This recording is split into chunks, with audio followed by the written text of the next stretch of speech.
we can't also fall back into being naive and thinking she's got to be safe, she's a woman. And that's not always true. In the same token, like, just because they're men doesn't mean they're automatically at risk of being predators either. And so it's just walking wisely and with facts that are supported by the actual statistics of what happens in the real world, and not just the myths that we hear of, stereotypes of what child abuse looks like. Hey, Ninjababes. I am back here with Whitney Miller. This is part 2 of our episodes talking about safety and just kind of discussing everything in light of what has come out with Drew Jeschel, and in the collaborative effort with Whitney Miller here and a lot of other professionals in the Ninjababes community and the ninja community at large who are working to make our gyms safer and help bring awareness and education about everything that's been coming to light. And we want to make sure that we're here for you and we're answering your questions. And so definitely, if you come up with any other gym related questions that we don't cover today, you can feel free to email them to me at theninjababes@gmail.com. I so appreciate everybody's comments and just interaction on this topic so far. It's been a lot. I think we can agree. There's been a lot going on, and we definitely want to continue to move forward in a constructive way that we can just help each other get through this and build better gyms on the other side of this. So Whitney Miller is back with us today. Hey, Whitney. Hey, thanks for having me back.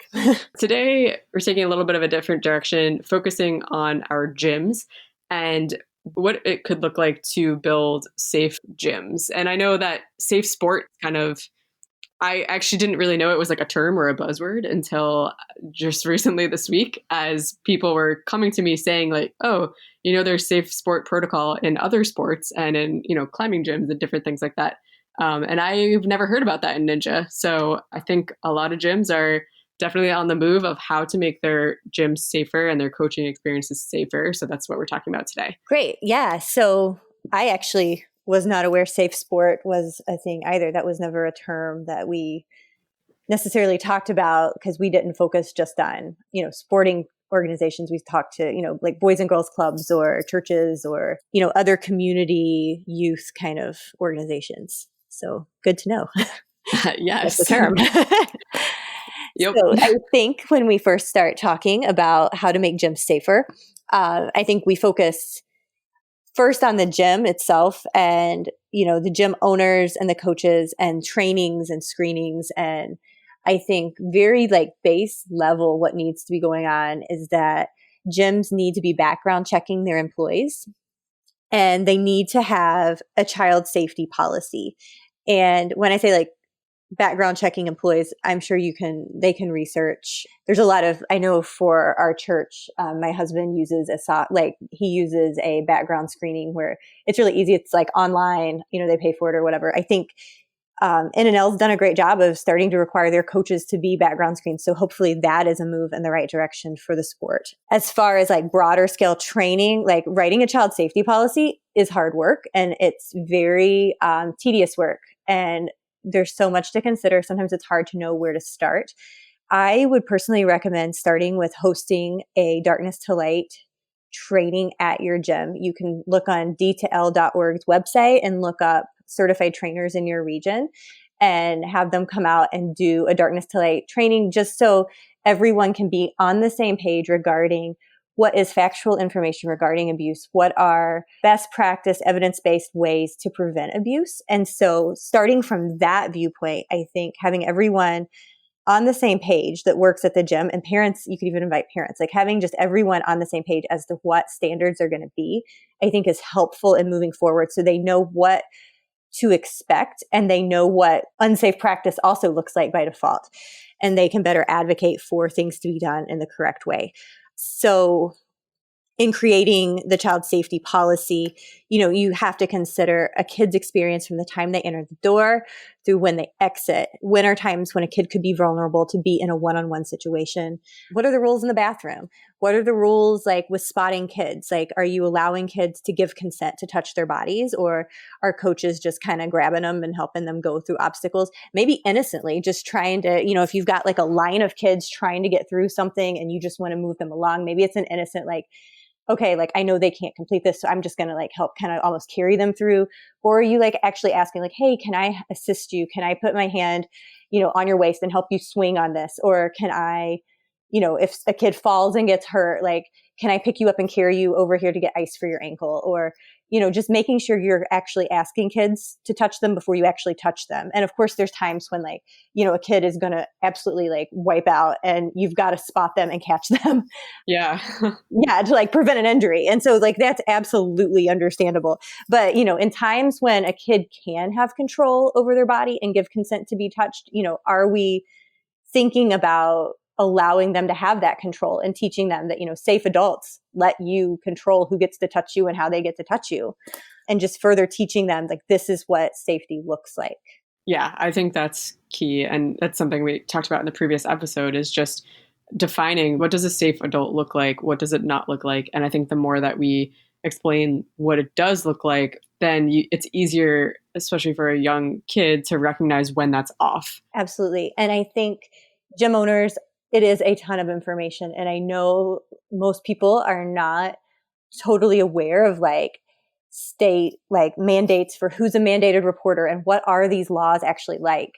And, like what constitutes something that I should be reporting as child abuse, like as a gym owner, maybe we're sort of familiar, like the real black and white cut and dry things. If they were presented to us, we'd know, okay, this I have to act and here's how I need to act. But I think trying to educate ourselves, maybe by contacting the local child advocacy center in your region and just talking through questions with them about, okay, so if I have a kid come in and here's what they tell me, is this something I need to call CPS or law enforcement about? Is this something that I need to report? And then also you can talk with them. They're going to be experts in the mandated reporting laws for a state. So for instance, in some states, you can be punished by law if you do not report and if you know something is going on. But in other states, that's not the case. And it's different who those reporters are. It can vary state to state. So I think with Ninja being a nationwide organization, what's important isn't just one person like me talking to everyone, but it's someone like me who's worked in the field saying there are people with expertise in this field. They're in every state. They work at the Child Advocacy Center. Like these are the people in your community. These are the helpers that are there to assist kids. And these are the people with the knowledge that they can share with you. Mm-hmm. Definitely. That's really helpful. As you're talking, I'm just sitting here kind of imagining our gyms and thinking about like different scenarios that I know I've been in with students before, or just like different situations that come up. But the bathroom thing, I keep thinking about it because a lot of times if there are bathrooms that it's like multiple stalls in one, women's or men's room, then typically, yeah, I don't know. I know that some gyms, now that I'm like thinking about it, some gyms definitely have single stall bathrooms where it's like you open the door, it's one toilet, that's it. Nobody else is going in there. And that just, to me, it seems like a whole lot less confusion and like way safer situation than having bathrooms with like multiple stalls, unless you're always having coaches go to a separate designated bathroom. Yeah, absolutely. And even like, so funny, I think you and I met at a competition in a bathroom, but oh no, we're going to be destroying so many friendships. I'm just kidding. I know, right? Yeah, no, I think even for me, like as an adult, like when I've been at classes with my kids did homeschool ninja at our local gym, and just thinking through like, okay, if I go to the bathroom right now, granted, I always had a kid in tow because I have one that's too young to participate. Just being like aware of the fact a kid could walk in that locker room area and I could walk out of the bathroom and it is literally just me and that kid's parent is who knows where. But just kind of having that in the back of my head and thinking through, yeah, like it probably would be smarter like for gyms to have a place for adults to use the restroom that's just like a single stall, and then have a separate area where kids go. And I would recommend like, kids go to the bathroom one at a time, that there's an adult who kind of monitors the line to make sure no one's, taking extra friends with them. Once again, rules aren't there to take away fun or to take away, like, to say, we don't trust you. It's there to discourage people who really do have bad intentions at heart. It's not there. Like the rules aren't there for just the average kid who needs to go potty. It's there for kids who, to be kept safe from adults who do not mean them well. Right. Because I mean, probably most of the time things run smoothly, things are safe, but especially when we have large competitions or, once the competition season picks up and it's like every other weekend there's tons of strangers in the gym, even not even, maybe it's not even a ninja person, maybe it's somebody's family member who comes to watch and they see all these like kids running around being all athletic and everything, it's like Right. people out there can have some pretty twisted ideas, and it's just like you don't know who might come into your gym, especially as we have events and things like that. Yeah, absolutely. And I think that's when like it's unbelievably heartbreaking what's going on. But at the same time, I think hopefully it wakes parents up to the idea that people who are going to try to hurt your child are going to try to earn your trust. They're going to try to make you feel like your child is in a safe place. And so we do have to have a sense of being on guard about us. And we need to act in a way that advocates for our kids, because at the end of the day, they're the kid, we're the adult, we're able to be a voice for them with other adults and with other people who can make changes in ways that they can't yet. And so, as parents, I think it's important that we advocate for safe practices. We ask like, oh, hey, like my kid is having a blast here. We love coming here. Do you background check your employees? What kind of, like child safety procedures are in place? Tell me more about it. And so just hearing whoever the gym owner is or coach just explain to you like what their procedures are, or even, just being someone who's like, you know what, I'm going to go to the practice and I'm going to stick around till the last kid leaves. And that's my way of like helping keep kids safe, is by being like a mom who's going to stick around. And when there's that one straggling, kid left in the gym, making sure that they're just not left in a situation where they're one-on-one. And like, if a coach is a safe person, they're going to appreciate that parent. They're not going to be like, oh, they're watching me, they're suspicious of me. Hopefully they can see it as like an act of kindness that kid's parent realizes, oh, this could be an awkward situation if I leave and it's this male coach left with this like, teenage girl whose parent isn't here yet to pick her up. Right. Yeah, I think that's so true. And even, I've worked at different community centers and things before where we were never allowed to work as a single individual. And especially it was always like, there's got to be one guy, one girl at least, and like multiple genders on staff at one time. And I think that sometimes our ninja gyms don't have that many coaches working in the same classes at the same time, let alone having males and female coaches on staff. I mean, what would be your suggestion as far as even hiring and making sure that we have multiple people present at once?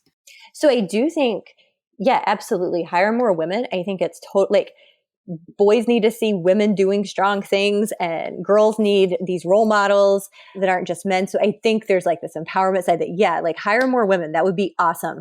And at the same time too, I know I talked in the last session about dismantling myths. There is this myth that women are safe, and that's like not always true. We saw just in my own practice, or when I was, in my career, I saw a lot of perpetrators that were women. And so we can't also fall back into being naive and thinking, oh, well, there's a girl here. Like she's got to be safe because she's a girl, or she's a woman. She's got to be safe. She's a woman. And that's not always true. And the same token, like just because they're men doesn't mean they're automatically at risk of being predators either. And so it's just walking wisely and with facts that are supported by the actual statistics of what happens in the real world, and not just the myths that we hear of, stereotypes of what child abuse looks like. Yeah, that's important. Yeah, so definitely like hire more women. That's awesome. Have a diversity of staff. Like also awesome. Like, I think when you have diversity, you definitely have different people who are able to like bring their different experiences and speak into something, and maybe, not fall into just such like group think and tribalism where they won't, confront things that need to be confronted, or they won't, call into question someone's actions, or if they see someone that seems to be crossing boundaries, they're more likely to maybe question it versus just letting it go.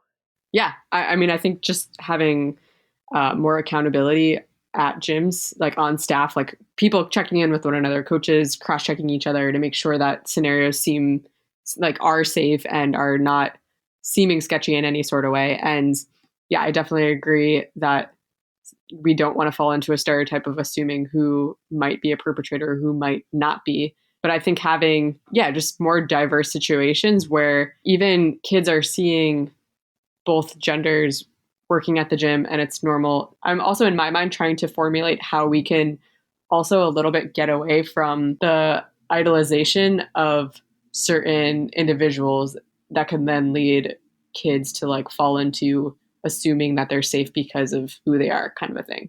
Absolutely. Well, I definitely think it's empowering and helpful for kids to see diversity in ethnicity, to see diversity in sex and gender, to see diversity in age of people practicing. And so to have coaches that, come from all different walks of life and all backgrounds, I think that's a really cool thing. And I think at the same time, when you have a lot of homogeny, when you have a lot of, just an example, like white male 25, 20 to 25-year-olds working together, they may not be able to see the blind spots to how some interactions that they're having with a teen might be going, or something that, something may be off, and they may be more prone to be blind to it because they all come from very similar backgrounds or have very similar family life, past experience.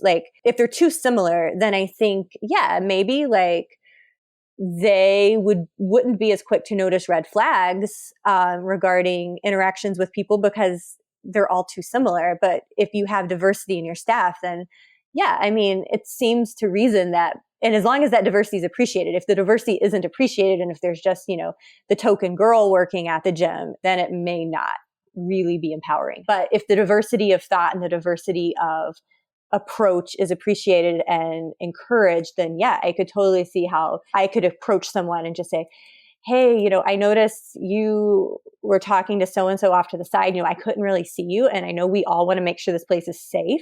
So maybe next time, just FYI, if you stand over there, I can't see you. And having conversations like that, where it's I'm clearly not accusing them of anything sinister. I'm believing the best about them. But I'm also trying to say, hey, look, we're not supposed to be in one-on-ones, and you were in a one-on-one. I don't think you realized it, but, I couldn't see you. And so holding each other accountable in a way that's thinking the best of each other, but at the same time calling out the boundary that was crossed or was almost crossed or whatever. And so, yeah, I think having the diversity of opinions and diversity of people working can help prevent maybe some blind spots from coming up just from where people think the same. Then maybe they're not paying attention to the same sorts of things. Yeah, that makes sense. And I think just having that ability to cross-check each other is great. And when we realize that we're all trying to work toward the common goal of respecting each other, building safe environments, etc., I think people won't be offended. I think we want to know that we're looking out for each other, so that's our common goal. Yeah, absolutely. I know for me personally, I've helped with children's ministry at our church, and when, I've trained our volunteers, but if I saw a volunteer who needed to walk a kid down the hallway, it's not because, a volunteer is trying to do something to a child necessarily. It's because, the kid may have gotten sick and thrown up, and they're trying to find, they're trying to find help. And so me walking alongside me, hey, can I help you?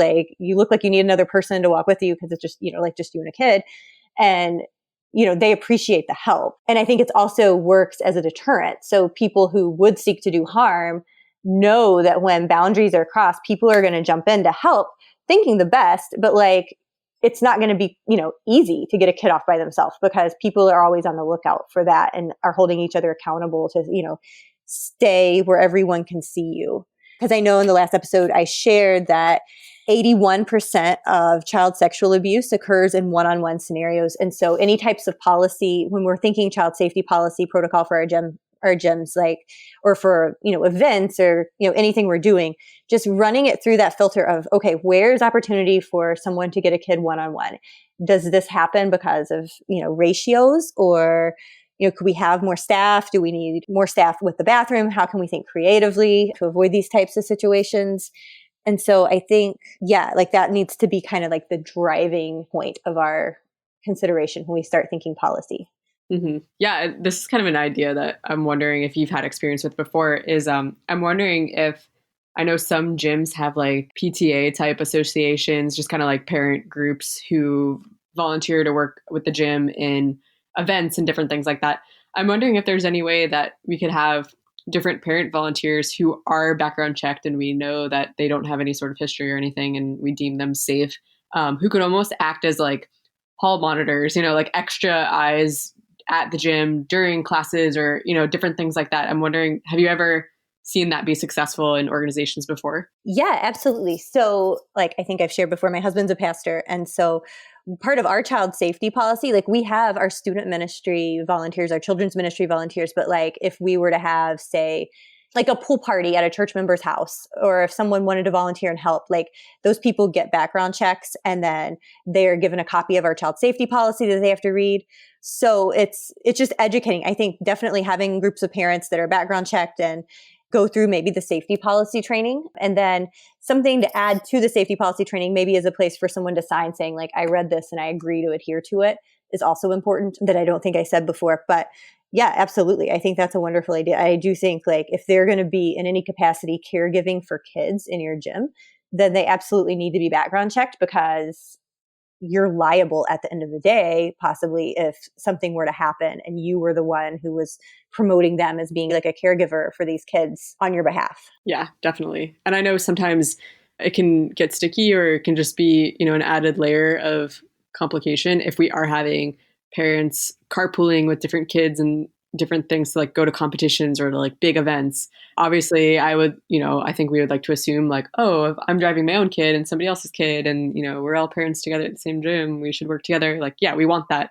But what are other ways that we can make sure that those types of situations are safe? And I think probably some of it goes back to what we talked about last episode, and equipping your kids and making sure they understand what like safe situations should feel like. But do you have any other advice about that sort of thing? Yeah. So I think definitely like equipping kids, but I do think gyms could do due diligence to help provide as much education as they can for anyone who is going to be acting in kind of a volunteer role. And I think your idea is wonderful of having like, it's not that every parent of every kid on the team needs to be like this certified volunteer, but if there are parents who want to go that extra step and go through the gym's process they have for their employees and their coaches to become a safe person, however, like background checking, going through the child safety training that they have, and then sign off that they're going to abide by those rules. And so then maybe when these events are coming up, like the team's coach is able to say, okay, parents, like if you're not able to make it,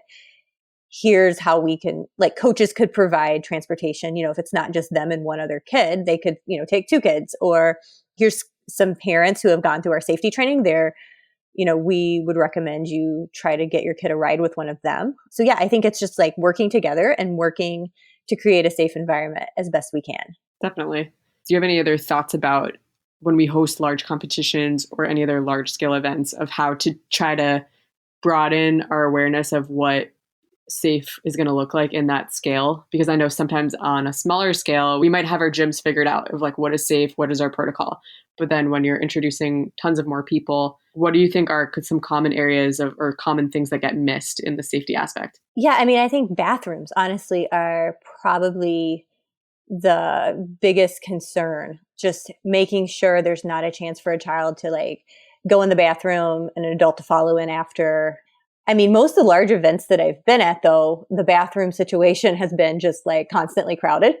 So that to me has been encouraging in the sense that like, I mean, it's constantly crowded. Like nobody's one-on-one with anyone in there because there's like a line. But, like bathroom situations, places where people change clothes, those are the types of areas. And just, parents knowing where their kids are, knowing who their kids are with, parents being a little more forthright with telling people, I do not approve of my kids to go places one-on-one with adults without my permission. And so like the coaches are aware that like, okay, like I can't just grab so-and-so and take, not that they would try to take them one-on-one somewhere, but just that extra step of like advocating for your kids' safety. But I think, yeah, like at, different large events I've been at, it seems like sometimes parents are just kind of sitting back and there's groups of very young kids just kind of running around everywhere. And so, yeah, I mean, it's easy to see how an adult with some influence or that they know could lure them, off to the side to talk or whatever. And so I think it's more just like knowing where your kids are, knowing who they're talking to, checking in with them, their friends, and the kids, like checking in with each other and knowing what is safe, like who treats me in a way that makes me feel safe and supportive. What is that versus, people who act in a sketchy way? Yeah, absolutely. I think there's a lot that our gyms and our parents and our coaches are going to want to start implementing moving forward. And I know that there'll be more trainings and initiatives taking place than just this one episode. But I think that this is kind of like a good intro into what we need to be talking about. Do you know of any other resources that gyms can look into if owners are trying to figure out where do they go from here? What's like a first step they can take? Yes. So, I mean, I just go back to since laws and since things can vary so much from state to state, I highly, highly, highly recommend d2l.org as an organization because they work nationwide. And then I highly recommend that people check in with the local CAC chapters regarding resources in their community and regarding like what actual state protocols are in their own state or in their community. Like, you know, what kinds of things do I need to be aware of? And they could start that relationship, start that discussion with those professionals, you know, and they're actually local professionals. And I think that's something that's extremely helpful. So it's not just someone who's off 100 plus miles away from you telling you what to do. It's someone who like knows your community, knows what the cases have looked like in your community, just has more information that could be beneficial and give more wisdom like to your specific location. Yeah, definitely. And then you already have formed that relationship or know where to go if something does come up that you really need to seek a professional help or that sort of thing. Yeah. And there's even like volunteer efforts. Like if, you know, this event has caused kids to think, you know what, like I want to help in the efforts to prevent child abuse or to help kids who are going through child sex abuse. Like the CAC I worked at in Louisville, part of our protocol when kids came in for medical exams, we didn't make them wear like a paper gown. Because that's, you know, cold, sterile, like not kid friendly. We actually had groups of people from the community that would donate blankets that they made and stuffed animals. And we would let the kids like pick out a blanket and a stuffed animal. Sometimes we had school supplies donated. Like, so sometimes centers have needs and ways that people in the community can even partner with them to just, you know, support local kids in their counties and in their communities that are going through this situation, calling them to build that relationship, to see like, okay, they're not scary people. Cause sometimes I think when you think, oh, I've got a call about a suspicion I have, I need to like, you know, do I need to talk to someone about this? And you kind of think, oh, are they scary people? And they're not. They're very loving, helpful professionals who that's what they've devoted their life to, is to help preventing child abuse. And so getting to know them, getting to know like the community partners is a step toward maybe empowering gym owners and parents to feel confident to call these people when they're needed. Absolutely. Yeah. And we will link to that in the show notes here on this episode and on the ninjababes.com. But I think that's so valuable and so true because it's the same thing. I think some people don't want to go to the doctor. They don't like that. It could feel like a similar thing. Like, oh, I need to talk to somebody about this. And it could feel scary or just off-putting for some reason. But I don't know why we all have that stigma, but it is something that people struggle with. So even just hearing you say that is like encouraging. Thanks. Yeah, I know it's definitely hard because like everyone wants to think the best of everyone and no one wants to, you know, get anyone in trouble unnecessarily or cause this upheaval in someone's life if it's, you know, not true. So people like have these really good hearted motivations not to say things. But at the same time, there are numbers you can call. There's, I think I included one in my email to you. You can call and they'll actually talk with you about like, so like if you have suspicions, they'll talk with you about them and talk with you about like next steps if you need to call, you know, law enforcement or if you need to call CPS. And yeah, so like if you need to do reporting, like they can help you feel empowered to do that confidently. Yeah, that is amazing. And that is so helpful. Whitney, thank you for being on again and just sharing all this information with us as we navigate this and really figure out what we should be doing next as business owners, gym owners, kids, ninjas, all of the above. It's just helpful to be able to talk about it. Well, I'm glad I can help. I wish it was under different circumstances, but no, thank you so much for letting me talk about this with you guys. I'm very passionate about keeping kids safe and yeah, thank you.